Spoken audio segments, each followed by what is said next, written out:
So, guys, we're back here on the show, and like I said before, we went into a break there for a little bit, that there was a lot of developments, a lot of big developments in the wide receiver market, especially yesterday, because as of the latest one, it has to do with Deebo Samuel, and it was actually Deebo Samuel who told ESPN's Adam Schefter recently that the 49ers had granted him and his agent, Tory Dandy, permission to seek a trade, ultimately, ending this period of Deebo Samuel and the 49ers and their relationship. Samuel told Adam Schefter that the 49ers had granted his desire to seek a trade elsewhere and look for a new team in 2025. And it was actually, again, like I kind of just said there, that it was Samuel who asked the 49ers to be traded during the team's exit meetings at the end of their season. And Deebo Samuel explained to Adam Schefter, he said, it was a hard conversation to have with Kyle Shanahan, because of the relationship that we have. But I have to do what's best. I'm more than thankful for the Niners giving me the opportunity of a lifetime, but now I think it's best that we find another team. Yeah, I mean, pretty straightforward from Deebo Samuel. I mean, he let his thoughts be heard. He made it obvious that he wanted a new team, a new opportunity, and I'm not coming on here saying that I knew that he was going to leave or anything like that, but you kind of got the feeling, like a little like inkling of Deebo and the 49ers, like what's going on there a little bit. Like that he's not really looking like himself this season. There was all that talk during the offseason, especially where during the draft, during the whole Brandon Ayuk saga, like there could be some spots where the 49ers could be open to trading Deebo during the offseason, right? To kind of make room for Brandon on that expiring deal. Could be something that the 49ers would be interested in. And there was all those rumors during the offseason. Obviously, nothing happened. And then during the season, even with Brandon Ayuk going down, it really didn't turn into the Deebo show whatsoever. Much, or unlike it typically did, I guess you could say, back in like 2021, where you would expect a version of that to come back, but it never developed into any of that. He actually had one of his worst seasons, I guess you would say, because for his standards, right, in 2021, he was, he played the most games of his career at 16 in 2021, and he led the NFL with 18 yards per reception during that year. He made the Pro Bowl, and that was the pinnacle of Deebo, right? And the additions that he can have on the running game was also special. But he finished this year with 51 receptions for 670 yards.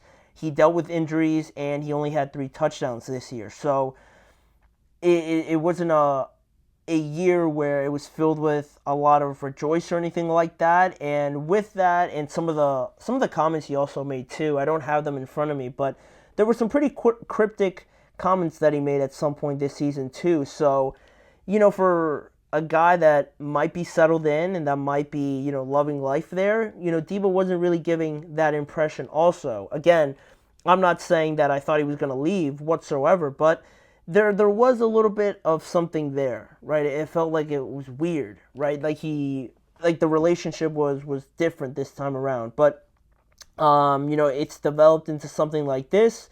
Now you got a wide receiver market of Deebo out there, Cooper Kupp's also out there, Devontae Adams, like I just talked about, could be likely moving on as well from the Jets. So you got 3 veteran options out there for a team that's ready to win right now, right in the next year or two. Go add one of those guys, right? Because all of them have like a year or two left on their contracts. So that could be an interesting investment for a team that's right there, like maybe the Packers, like the Rams could be somebody that could be interested in like a Adams or Cooper Kupp. Wouldn't it be funny if they just switched spots, Cooper Kupp and Deebo Samuel? Wouldn't that be something? But I highly doubt that'll ever happen, but that would be so wild. But I mean, yeah, I mean, you have a great wide receiver market now, very intriguing options on top of, T. Higgins obviously out there and guys like Amari Cooper, also a free agent this year.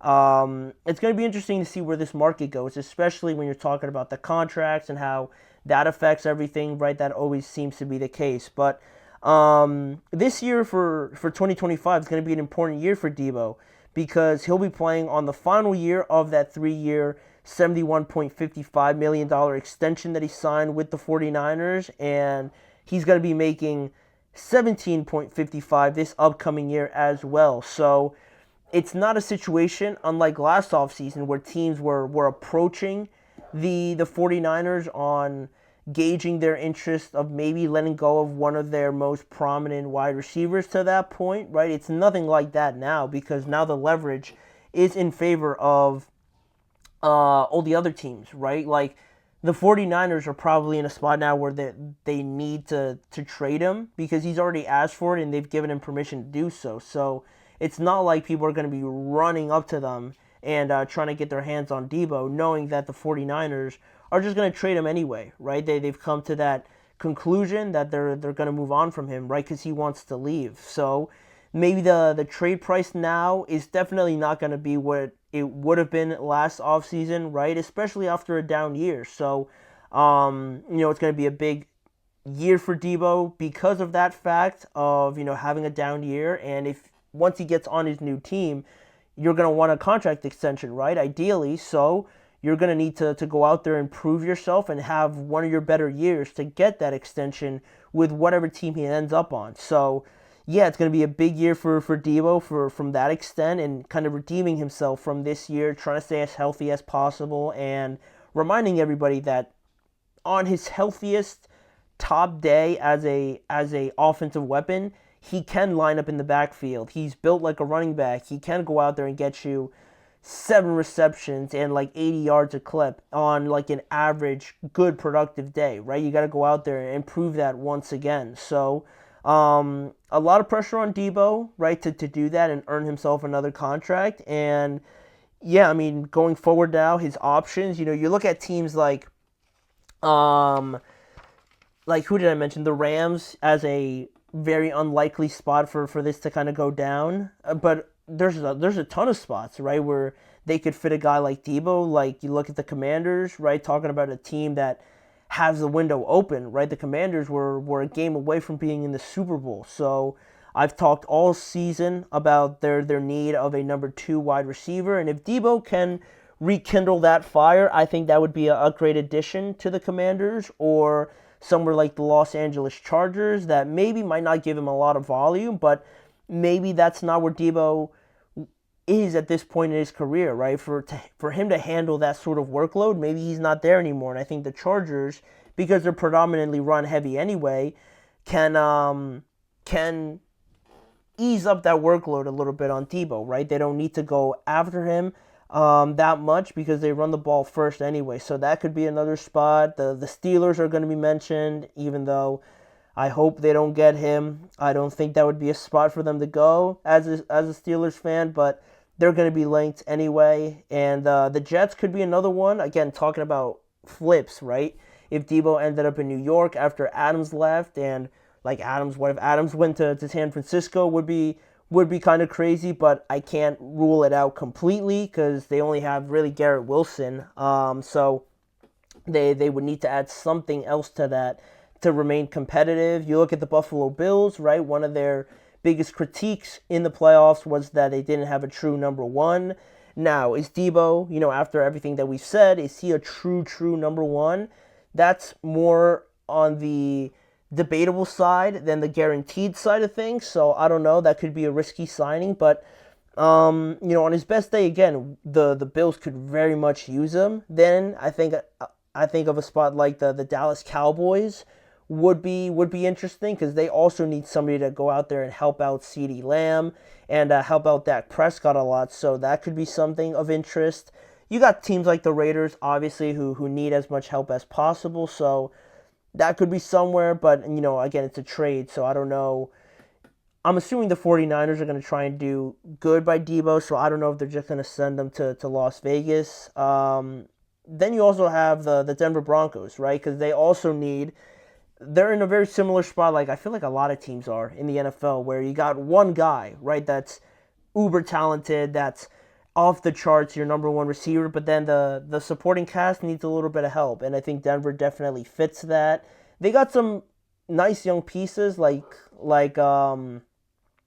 Franklin, like Marvin Mims, those guys on offense, but adding a guy like Deebo to a guy like Cortland Sutton could be very exciting for a second year quarterback to be in Bo Nix. So now the 49ers, from their side of things, are going to be rolling with Juwan Jennings, it looks like. Brandon Ayuk, coming off of an ACL injury, is a little bit risky. Ricky Pearsall also heading into his second season after a more than tumultuous first season, right? With everything that happened, it's a receiving group that I like. I think it fits the 49ers, but I'd also expect them to explore some options in the free agent market or throughout the draft potentially to add a little bit more depth there. Because I like that group again, but I feel like it might be missing a little bit of something. Like Brandon could be the number one, like that's fine, but he's coming off of a pretty bad injury, so I don't know if you're gonna right away just give him all the workload again, right? Because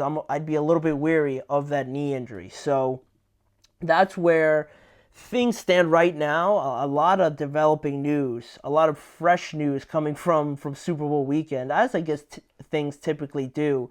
But those will be two scenarios where we're gonna monitor all off season, I'm sure. So with that being said, we do have one more segment to get to, continuing our series of looking at the offseason and where teams can improve. We got the Washington Commanders on today's episode, so we're going to be looking at a couple spots where I think they need to upgrade to have another fantastic season in 2025. So don't go anywhere. We'll be right back after this.